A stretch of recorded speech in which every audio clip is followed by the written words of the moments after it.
state broadcaster of the Liberian system. My name is Vafle Kamara. It is an honor for me to have this one-on-one sit-down interview with Dr. Robtel Ninje Pele, Liberia's 177th Independence Day orator. Dr. Pele, it is a pleasure for me to have this first time meeting you and also having this special interview of you. Good morning. The pleasure is mine. Thank you very much for having me. How are you? I'm great. It's been an interesting 24 hours, but I feel so energized. I feel energized by the Liberian people for the countless messages I've received in commendation of what I had to say on July 26th. And I'm also just very grateful to God for using me as a vessel to speak to my people and my nation. You want to tell us how you got the information that you've been selected to serve as orator of this Independence Day? Sure, it's an interesting story. So out of the blue, I would say maybe in early June, I was just wrapping up my last term at the London School of Economics because the school has 3 terms. And I received a call one evening from the president of Liberia. Now, as you probably might imagine, I was incredibly shocked, but also incredibly humbled. And he said to me, Robtel, you are my choice and my only choice to deliver the 177th national oration for Independence Day. And I was completely floored, honored, shocked, but also just honored more than anything else. And I said, absolutely, there is no greater honor than there is to actually serve your nation, but then also to be able to deliver this message from the heart, from the soul, and from the spirit. So I said enthusiastically, yes, absolutely. And then he passed the phone to Minister Sarah Beslo-Nyanti, and she told me that the 26th Day theme was building a new Liberia for all Liberians. And that even filled me with even more excitement because, as you may know, I've written an entire book about Liberian citizenship and how it needs to be inclusive. So I thought to myself, here's an opportunity to share not only my academic work, but also my activist work. So I was besides myself, excited about the opportunity to address the nation. Okay. And fast forward, you titled your speech A Radical Agenda for Reimagining Liberia. And what informed the crafting of that title or the theme, and how does it correlate to the national theme, Sure. building a new Liberia for all Liberians? So I would say the foundation of that, as I mentioned earlier, is my academic work. And I want to state very categorically that everything I stated, every word, every line, was meticulously researched. I am a scholar par excellence, and I've been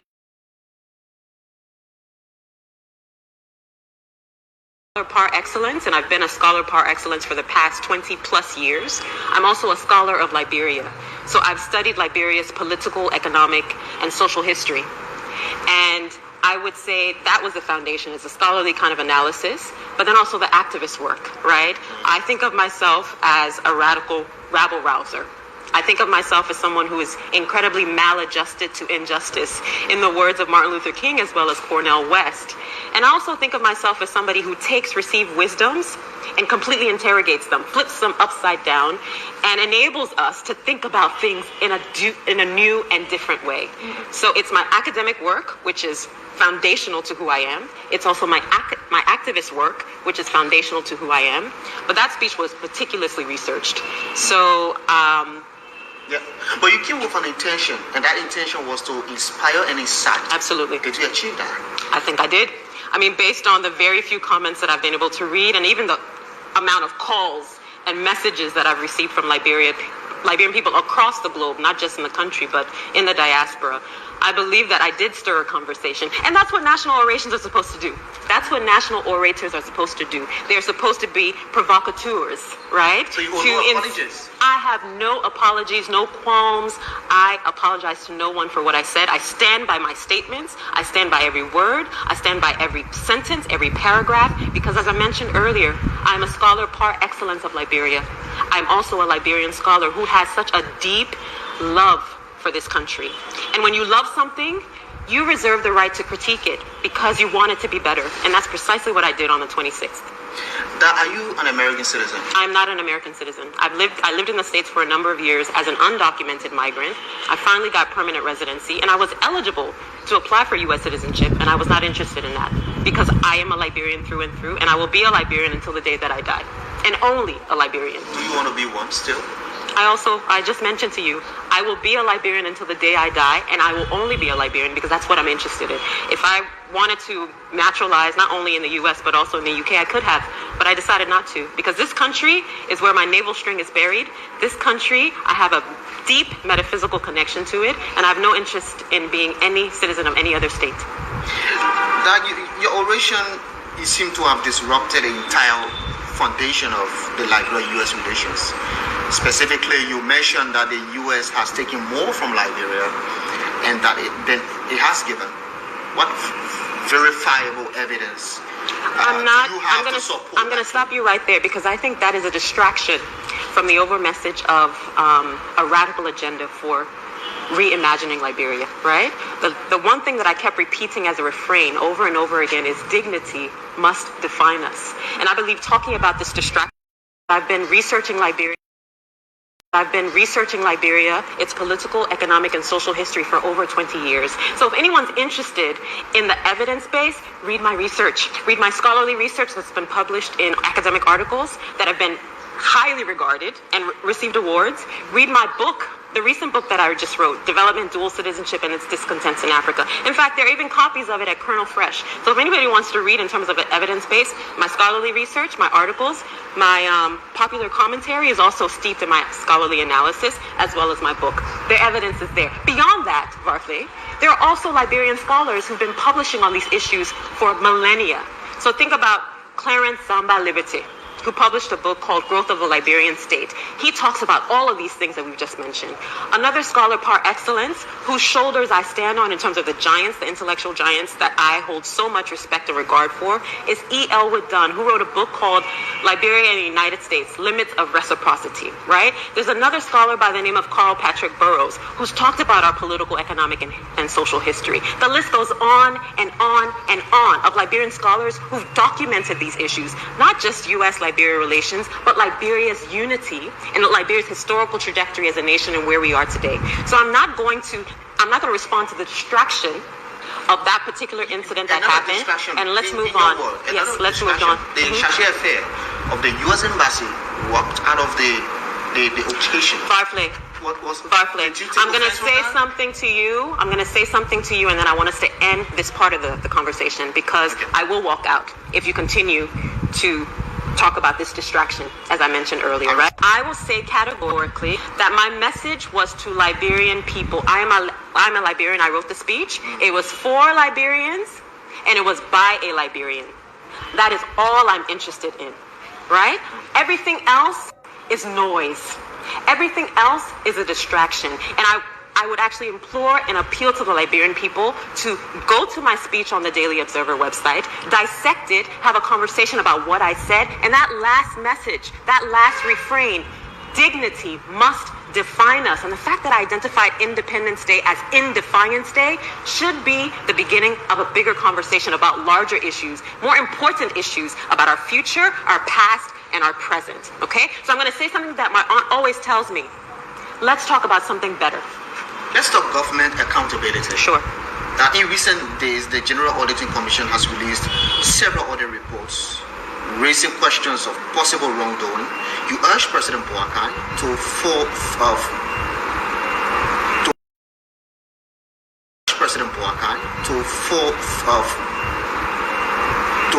corrupt or false corrupt officials to restitute what they've stolen and put them in jail.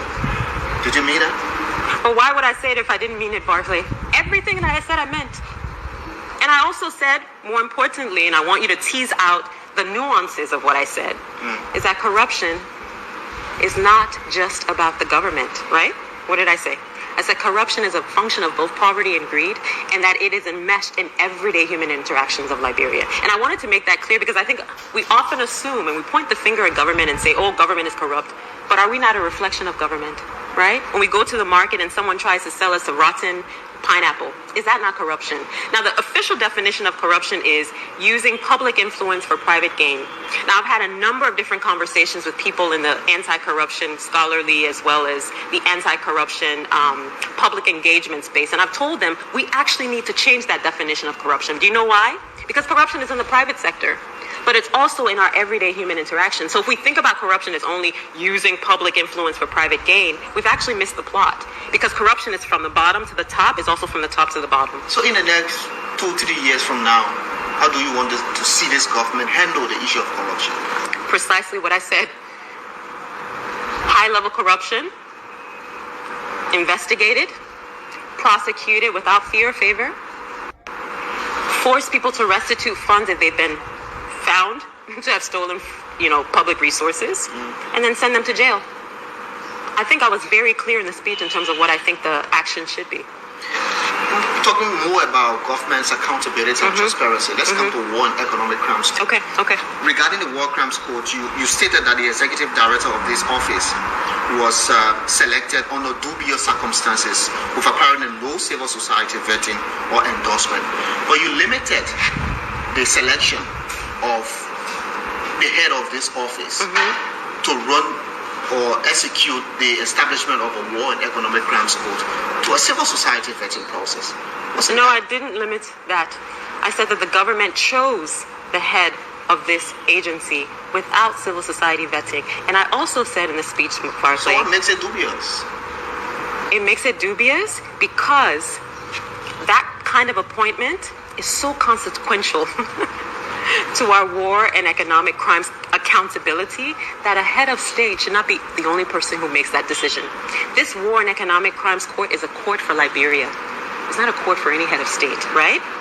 Furthermore, there have been transitional justice, I don't even want to say advocates, because I think advocates is such a low name to describe these people. There have been transitional justice warriors. That's the word I want to use. Transitional justice warriors, many of whom, in fact, the vast majority of whom are in Liberian civil society.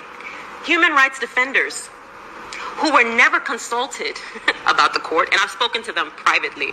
I won't say who they are. Spoken to them privately. I've also spoken to a number of Liberian scholars who work in transitional justice who were never consulted. So the question that I have for the president at that point was, who did you consult? If not these human rights defenders, if not these civil society actors. Constitutional power. And that's fine, but presidents act in their constitutional powers all the time, but they still consult. In fact, I'll give you an example. So I just spoke to the Chief Justice of the Republic, and I mentioned to her, because she was laughing at me in jest, and she said, "Oh, I noticed you talked about the legislature. I noticed you talked about the executive, but you didn't come to us, the judiciary." And I said, "Your Honor, with all due respect, my speech was 10,000 words long." It was over an hour and a half when I actually rehearsed it. I was told in the official invitation from the government of Liberia that I had 15 to 20 minutes. Now, as a scholar, there's no way you can wrap up everything you need to say in 15 to 20 minutes. So I took that 10,000 word message to the nation and I cut it down to 5,000 words. And even the 5,000 words, as you probably know, was about 40 minutes, between 36 and 40 minutes when I rehearsed it, right? So I explained to Justice Yo. Because you had seen it. Yes, but I'm a radical rabble-rouser. Did I not tell you that I'm a radical rabble-rouser? But I did try to stick within the confines of at least an hour, right? Because the government apologized for breaching protocol. I was told by the Minister of State proper that I had between 30 and 45 minutes. I was told by the Minister of State that I had 30 to 45 minutes. The official invitation said something different. I went by the Minister of State for Presidential Affairs because he represents the president directly, right? So I went by that. And I did stay between 30 and 45 minutes. It wasn't a breach of protocol. I want to correct that. Let's go back to my conversation with Chief Justice Yo.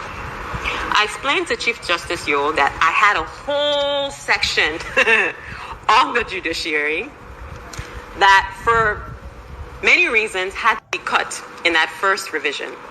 But I did remind her that in the speech, I talked about the fact that it was important for the president to appoint judicial bodies, heads of judicial bodies, as well as integrity institutions with impartial patriots, right? I also said to Justice Yo, which wasn't in the speech, that one of the things that I mentioned in the first draft, that was 10,000 words, is I think anybody who is a Supreme Court justice should not be appointed by the president. Right? Should not be appointed by the president. There are models in the continent of Africa. For example, Kenya. And I've actually met the Chief Justice of Kenya in the past, and his whole all of his colleagues. And in Kenya, and this is the thing about Liberia, we always want to look elsewhere for examples of policymaking, when in our continent there are great good practices, right? So when I speak to the Chief Justice at Kenya, he said, you know what, Rabtel, we actually have an independent body that decides who the Supreme Court bench will be. And so I shared this with Justice Yo, and she said, actually, Rabtel, I'm aware of that model. And I agree. I think that we do need to follow that model because it brings a level of judicial independence and autonomy that we currently do not have. And not just the Supreme Court, but also all judges should not be appointed by the head of state, right? That creates all kinds of conflicts of interest. But the point that I want to make here is there were a number of things that I wanted to say that were just impossible to include, but I did provide snippets. So that idea of making sure that judicial bodies and integrity institutions are manned, staffed by impartial patriots was my way of summarizing what I had already written about the judiciary. So now what do we start the process of governance reforms, policy reforms, especially the judiciary and all that? When do we start the process? Yesterday. And the reason I say yesterday is because it's long overdue. The Governance Commission, what we say is an illusion to achieve that. Is an illusion to achieve that? Why is it an illusion when countries like Kenya have already done it? There are models. So what I do in my work as an assistant professor of international social and public policy at the London School of Economics is I look at policies in so-called global south countries. So that's countries in Africa, countries in Asia, and countries in Latin America. And my students, every single day, what we do is we look at different policy instruments. We look at different implementation instruments, and we dissect them to see what worked in that particular context and whether or not you can replicate what worked in a particular context elsewhere. What I would like for Liberians to do is not to reinvent the wheel. There are countless examples across our continent of judicial reform taking place, of governance reforms taking place, of decentralization policies taking place. Why not go to those examples, see if they can be fit for purpose, they can be tweaked and revised to fit our particular context, right? There's nothing that exists in a vacuum. So I say our governance reforms, our judicial reforms should have started yesterday because that process is long overdue. And there are countless examples of how we could do that. Governance Commission has come up with a number of different policy instruments, a number of different policy kind of implementation tools that we can use, but we don't enforce anything. I also will say, Varfle, sorry, I'm going off on a tangent because this is something, as you can see, that I'm incredibly passionate about. Because we have to the citizenry. That's why you would focus on state building. And I said for the past 20 years, for the past 2 decades, we focus almost exclusively on this idea of building institutions of government. Nation building, on the other hand, is a tall order. That involves building a national identity, right? Building a national consensus about who we are, right? Building relationships between individuals, which takes a really hard time, especially when you had a protracted armed conflict where there's so much division. There's so much acrimony amongst people. And not just the armed conflict, but this past election, where it basically divided the country in 2 poles, right? So how do you build a nation and also build a state at the same time? My goal is that we do it in parallel. We do it together. One should not supersede the other because you cannot succeed as a nation until you have both the state building and the nation building. The other thing that's in terms of the difference between nation building and state building is nation building requires national resources. It requires national agency. It requires national ownership. So nobody can come and build your nation for you. You must do it yourself. Now with state building, if you don't have the resources, because I understand that Liberia is resource strapped, then you might rely on external resources, right? You might rely on some external expertise. So that's the kind of dichotomy between... Yes, till you talk down on the IMF, the World Bank, and all the multilaterals. I did. And the reason I did that is because, and I stated this very, very categorically, and I've stated it on not only my scholarly research, but also my public and, public scholarship or popular commentary, that they cannot take the lead. So I'll give you an example. Paul Kagame and the late John Magufuli from Tanzania, they do receive international assistance. But the difference with them is they set their agenda. I would like to see Liberia set the agenda and tell the IMF and the World Bank, this is what we need, and if you're not willing to give us these things, then you walk. Kagame has done that. Magufuli did that. I want to see Liberia do that. I said, don't blindly pander. There's a difference. But is this not our country? I said, don't blindly pander to the dictates of the International Monetary Fund. How can you dictate what is not yours? How can you dictate? You can. Liberia is a member of the IMF. Liberia is a member of the World Bank. Every country in this nation, every country in this world are members of these two institutions. So you pay dues, right? And if you want a loan or you want any sort of assistance from the IMF and the World Bank, as a member state of the IMF and the World Bank, you can tell the IMF and the World Bank, these society. I also came here to teach a course at a university that shall remain nameless. Yeah? And I was really disappointed in the quality of, but the foundation is just not there. So it's from the bottom, again, bottom all the way to the top to all the way to the bottom. We really have to have some sort of reconfiguration of our education system. And that's a building as well as the state building process in this country. I don't need to work in government to do that. And I think this is what we need to disabuse our minds of. And I said we have to completely overhaul and change how we think about public service. Public service is not just working in government. I feel like I did a public service to Liberia by making this speech. Would you not agree? I would agree. Okay. Have you spoken with President Bouaka since the delivery of this speech? No, not formally, because we crossed paths, but he had to leave the reception early. So I haven't had a chance to actually What have been the sentiments from the echelon of power since yesterday? I've gotten some really, really, really great positive feedback, right? Positive feedback from pretty much every single branch of government. Members of the legislature have come to me and said, you are a true child of the soil, right? I'm ad-libbing, kind of putting, my words into their mouth, but that's precisely the sentiment they were giving. You are a true child of the soil. I've also gotten very, very good feedback from members of the executive, and I'm talking about high-level ministers. I've also gotten feedback. I told you that I spoke to the Chief Justice, who was eager to have a conversation with me about why I didn't include them in the speech. I don't know what more I can say. Really, really, really positive feedback. Now, everybody is not going to be au courant with what I have to say. Everybody's not going to agree with what I have to say. And I didn't expect that to happen. What I expected to happen was to generate a conversation. And I think I've done my part. So in many respects, you know what I think about? Robtel has just dropped the mic, and I've given it to the Liberian people to take it up and have a conversation about what I stated. Nobody's been beclouded by the walk away. As I said, there are many distractions that we need to just completely you didn't want ignore. That. You didn't want that. But how could I have anticipated the response to my speech? Just like I could not have anticipated the response from Liberians, who I'm more concerned about.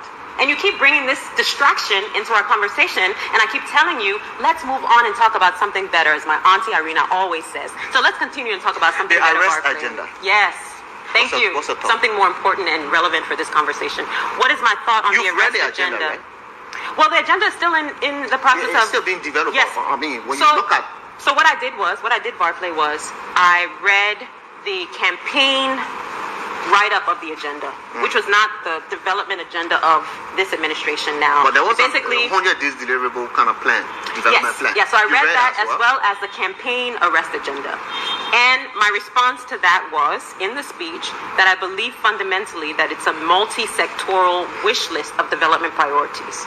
So it's a number of different things we want to achieve: the agriculture, the roads, the help me out here. Is it reconciliation? The second R, rule of law, tourism. Sanitation, tourism. So you even know. Society. I also came here to teach a course at a university that shall remain nameless.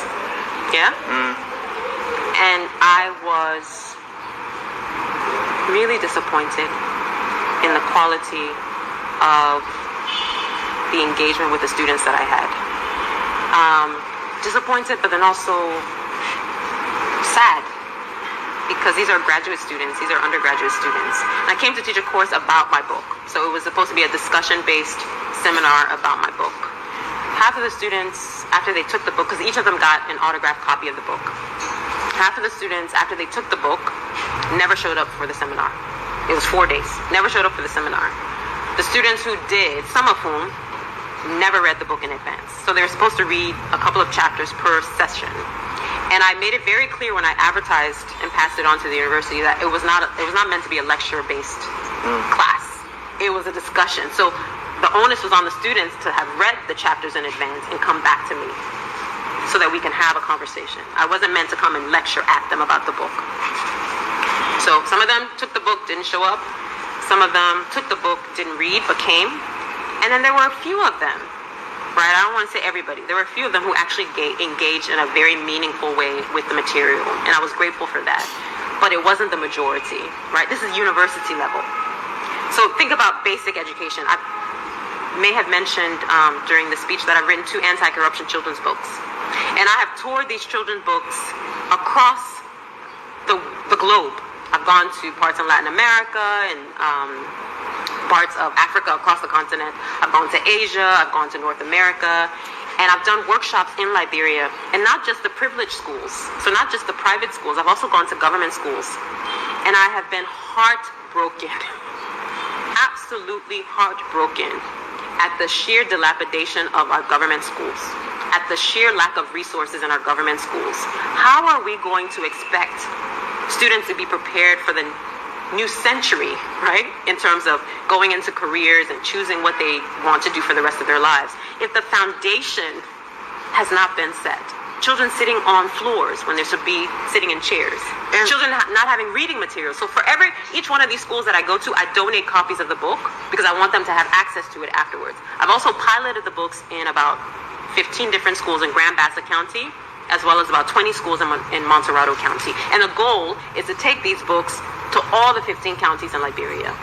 But the foundation is just not there. So it's from the bottom, again, bottom all the way to the top to all. But the foundation is just not there. So it's from the bottom, again, bottom all the way to the top to all the way to the bottom. We really have to have some sort of reconfiguration of our education system. And that's a really tough task. It will take years. You're making it look like it can happen in the next 2, 3, 4, 5 I never years. said that. When did I say that in the speech? No, you didn't say that. But okay. when you explain the kind of radical change that you want to see in Liberia. No, rightfully. Let me be very clear. There was nowhere in the speech I didn't say that. Okay. It is the way you're saying it, the way you're presenting it. No, maybe you're misinterpreting or misreading how I'm presenting it. Radical change takes time. I even said that to Boykai. I said it. I was very clear. And this is the problem that I have with a lot of the commentary around my speech. Number one, people haven't read it properly. They're going by hearsay. Number two, they've read it, but they haven't internalized it, so understood it properly. And they're making comments and statements that are completely unfounded. I never said radical change happens within 2 years. I never said radical change even happens within 6 years. Radical change is a gradual process. No change happens overnight. And to expect that it will happen overnight is like you're delusional. And I'm definitely not delusional. But we have to set the foundation for that radical change to take place. Will you take up job in this government to help with the radical change? Why do people keep asking me that? Will I take up a job in this government? Do I need to work for government to affect and implement radical change? Because no, I do not. The problem is more policy driven, is government institutional. Listen to me, Barclay. As a scholar, I can advise governments, and that's what I started doing in that speech. If you notice, and maybe a lot of people aren't noticing, I didn't just come and say, oh, this. Did I not give concrete suggestions? You did. Did I not give concrete suggestions? And those suggestions, I think there was even a press release that someone sent me before this interview, where the government said that where feasible and possible, they will take up my suggestions and try to implement them, right?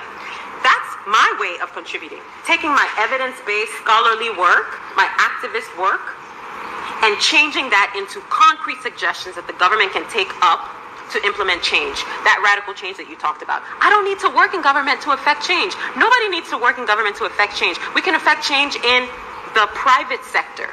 We can affect change in the humanitarian sector. We can affect change in the media. There's so many different ways we can affect change. As a scholar of Liberia and as a Liberian scholar, I feel like I am making a fundamental contribution to the nation state building, as well as the state building process.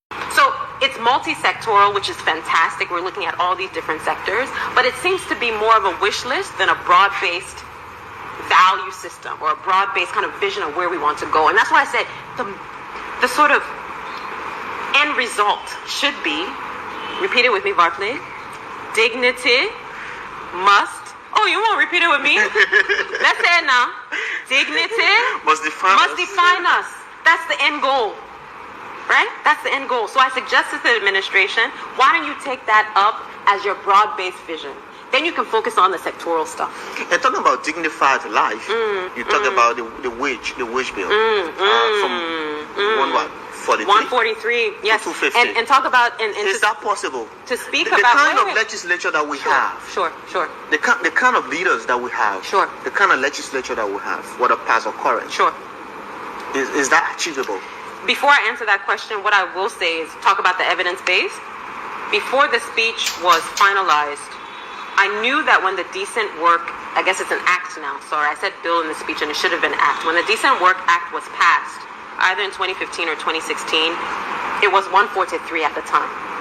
And I went online to try to figure out if there had been any change between then and now. I couldn't find any information. That's another something that I bring up in the speech, is that we need to be able to have all of these data points available so that scholars like myself and even concerned citizens can find the information. What is the minimum wage? Why is that not readily available online in the Ministry of Labor's website?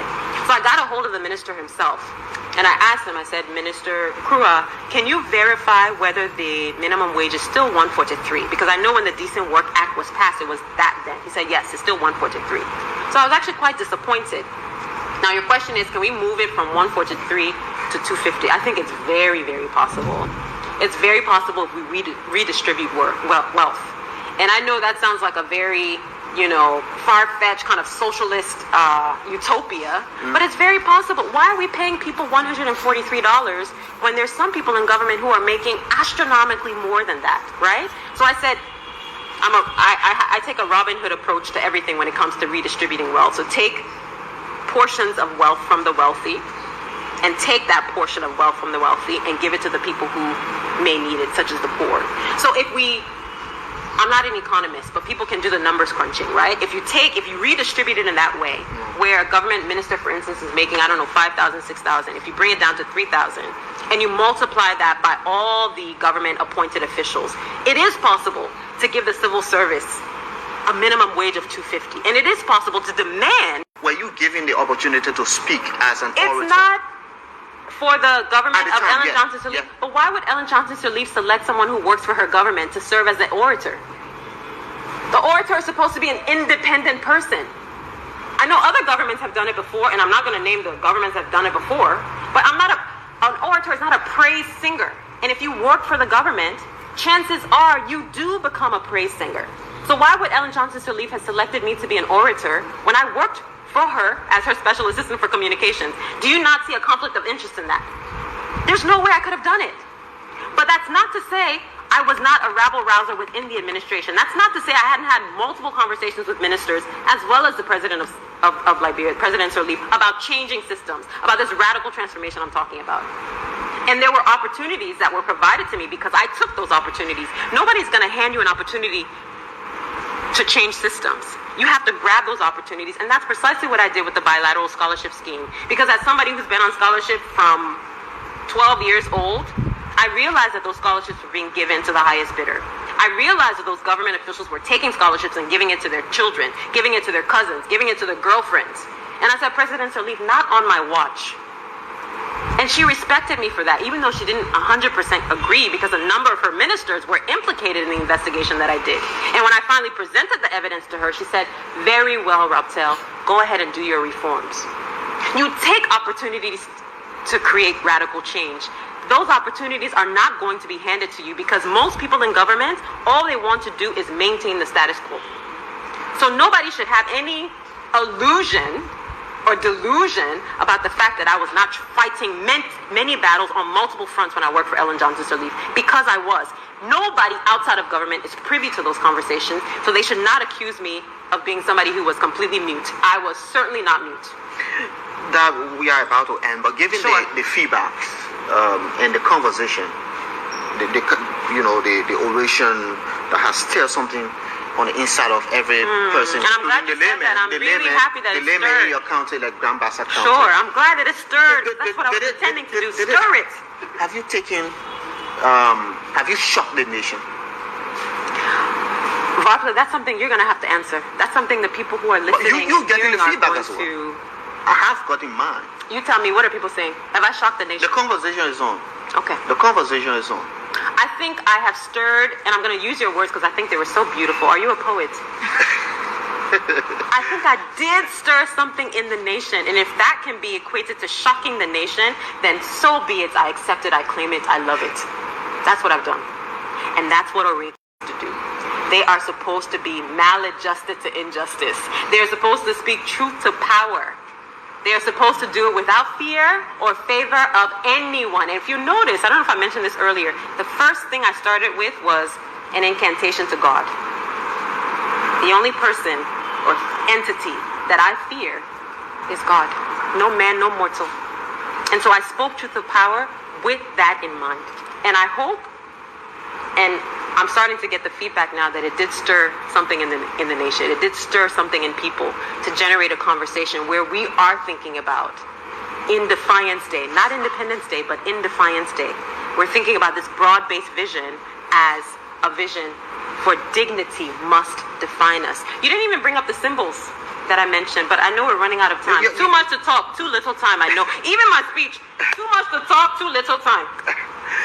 Dr. Raptor, Pele, thank you very much for having this sit-down interview.